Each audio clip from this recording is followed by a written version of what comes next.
ஒற்றை மருத்துவம்னு சித்த மருத்துவத்தில் பேசுறோம் இல்லையா? ஒற்றை மருத்துவம், ஒற்றை மருந்து. அது என்ன ஒற்றை மருந்து? மறுவுளை கஞ்சி. மறுவுளை கஞ்சி நான் போன வருஷம் 2-3 வருஷம் இதை எல்லா இடத்துலையும் பேசுறேன். இந்த அரங்களை கேட்கிறேன், மறுவுளை கஞ்சி சாப்பிட்றவங்க யாரும் இருந்தா பிள்ளை கையை தூக்குங்க. மறுவுளை கஞ்சி, ஒரு கை 2 கை. வரதராஜன் தூக்கியிருக்காரு. ஐயா, பழைய சோறு வேறு, பழைய சோறு என்பது வேறு, மறுவுளை கஞ்சி என்பது வேறு.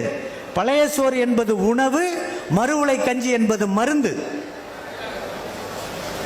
இதை நிறைய பதிவு பண்ணியிருக்கோம்.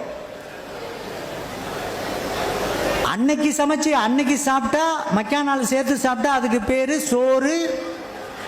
அடுத்த நாள் சாப்பிட்டா பழைய சோறு. ஐயா சொன்னது அதை 30 நாள் இல்ல, 3 மாசம் இல்ல, 6 மாசம் வச்சிருந்து அந்த தண்ணியை மட்டும் குடிக்கிறதுக்கு பேரு மறுவுளை கஞ்சி.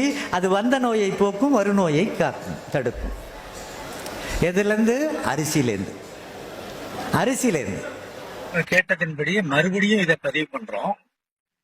மறுவுளை கஞ்சிங்கிறது மருந்தா உடம்புல வேலை செய்யறது, கஞ்சிங்கிறது உணவா உடம்புக்கு தேவைப்படுறது. ரெண்டுக்கும் அடிப்படை ஆதாரம் அரிசி தான். அரிசினா அது வெள்ளையா இருக்கலாம், கருப்பா இருக்கலாம், சிகப்பா இருக்கலாம், பழுப்பா இருக்கலாம், மஞ்சளா இருக்கலாம், பச்சையா இருக்கலாம், நாவப்பழ கலர்னு சொல்லக்கூடிய இண்டிகோ கலர்ல இருக்கலாம். இதெல்லாம் மரபு அரிசி. எந்த அரிசி வேணாலும் எடுத்துக்கங்க. இப்ப முன்னாடி கஞ்சி வைக்கிறது உங்களுக்கு தெரியும், அதுவே சொல்லி தர வேண்டிய இடத்துல இருக்கும். கஞ்சி வச்சு அதை சூடா குடிச்சீங்கன்னா உணவா வேலை செய்யுது. பசி ஆத்திர தண்ணியில உடம்புக்கு தேவையான எல்லா ஊட்டச்சத்து உப்புச்சத்தும் கொடுக்குது. இது கஞ்சி. அதே வார அரிசிய, ஏதோ ஒரு அரிசிய உங்க வீட்டுல எவ்வளவு பேர் இருக்கீங்க, எத்தனை டம்ளர் தண்ணி தேவைப்படுங்கிறதுக்கு ஏற்ப 1/4 கிலோவோ 1/2 கிலோவோ 1 கிலோவோ போட்டு ஒரு மண் கலயத்துல அந்த அரிசியை போட்டு தண்ணியை ஊற்றி கஞ்சியை வச்சு இறக்கி வச்சிடணும். மேல ஒரு மண், அதுலயே மடக்கு மூடிங்கிறது இருக்கும். அது இருட்டுல இருக்கணும், வெளிச்சம் படக்கூடாது, உஷ்ணம் படக்கூடாது. இதை எடுத்து வச்சிட்டீங்கன்னா, இரவோ மதியமோ செஞ்சு வச்சீங்கன்னா அடுத்த நாள் காலையில எடுத்தீங்கன்னா அந்த மறுவுளை கஞ்சி தயாரா இருக்குன்னு அர்த்தம்.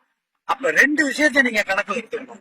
காலையில எடுத்து அதை திறந்து பாக்குறப்பே நல்ல ரம்யமான ஒரு மெல்லிய ஆடை மாதிரி படியும், சாம்பல் புத்தகத்துல இந்த ஈயம்னு சொல்லக்கூடிய திறமை நுண்ணுயர்ல படிக்கிறது மாதிரி ஒரு இருக்கும். அதை முகர்ந்து பாத்தீங்கன்னா நல்ல மனம் வீசணும், நறுமணமா இருக்கணும், மென்மையான மனம், நல்ல ஆர்வமா இருக்கணும், துர்நாற்றம் வீசக்கூடாது. அப்ப கண்ணால பாக்குறப்பயும் நல்லா இருக்கணும், வாசனையும் நல்லா இருந்துச்சுன்னா அதுக்கு பேரு தான் மறுவுளை கஞ்சி. இப்ப எப்படி சாப்பிடுறது? ஆளுக்கு ஒரு டம்ளர், 5 பேர் இருக்கும், 5 டம்ளர் அதுல இருக்கு. அந்த காலையில எந்திரிச்சோன்னா அதை 2யும் பார்த்துட்டு வடிகட்டுங்க. அந்த தண்ணியை 5 பேரும் குடிச்சிட்டீங்கன்னா அங்க தண்ணி குறைஞ்சு போயிடுது இல்லையா? மறுபடியும் அதே 5 டம்ளர் தண்ணியை அதுல ஊத்துங்க. அதை ஊத்தி என்ன பண்ணணும்னா, நேரடியா சூடு பண்ணக்கூடாது. ஒரு பாத்திரத்துல தண்ணி வச்சு வேற ஒரு பாத்திரத்துல தண்ணியை வச்சு அந்த தண்ணி சூடு வந்தோம்னா இந்த களையத்தை தூக்கி அது உள்ள வச்சு அந்த தண்ணி வெப்பத்துல இந்த பானை சூடு வரணும்.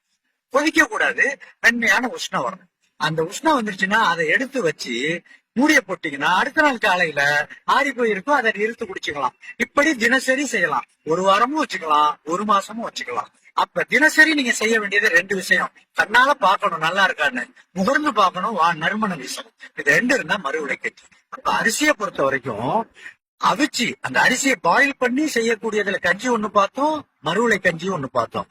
கஞ்சி உணவா வேலை செய்யும், மறுவுளை கஞ்சி மருந்தா வேலை செய்யும். இது இல்லாம இன்னொன்னு இருக்கு. அரிசியை எடுங்க, அது கருங்குருவை, நம்மளுடைய அரிசி வச்சுக்கங்க. கருங்குருவையை எடுத்து நல்லா 1 கிலோவோ 2 கிலோவோ பெரிய மண்பானையில போட்டு நல்ல தண்ணியை ஊற்றி அவிக்க கூடாது. அதை அப்படியே மண்ணுல புதைச்சி மூடிய போட்டு மூடி வச்சிருங்க, பூமிக்கு அடியில புதைச்சிருங்க.